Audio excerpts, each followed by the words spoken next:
এক গ্রামে এক যুবক থাকত, নাম আরাফাত। তার পরিবার ছিল দরিদ্র। প্রতিদিন সংগ্রাম, ফসল ধ্বংস, দোকানে কম বিক্রি, পরিবারের ঋণ, সব মিলিয়ে আরাফাত হতাশ হয়ে পড়ল। একদিন সে রাস্তায় বসে কাঁদছিল। একজন বৃদ্ধা কাছে এলেন এবং বললেন, আল্লাহর পথে ধৈর্য রাখো, কঠিন সময়ের পর বরকত আসে।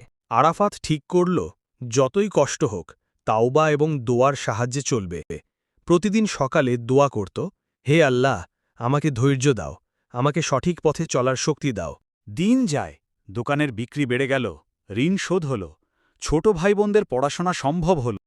আরাফাত গ্রামের যুবকদের কাছে প্রেরণা হয়ে দাঁড়াল। ধৈর্য, আল্লাহর প্রতি বিশ্বাস, তাওবা এবং সৎ পরিশ্রম জীবনের সমস্ত সমস্যা কাটাতে পারে। কঠিন সময় শিক্ষার সুযোগ, হতাশা নয়। আসুন আমরা ওদের মতো আল্লাহর সাহায্যে এগিয়ে যাই।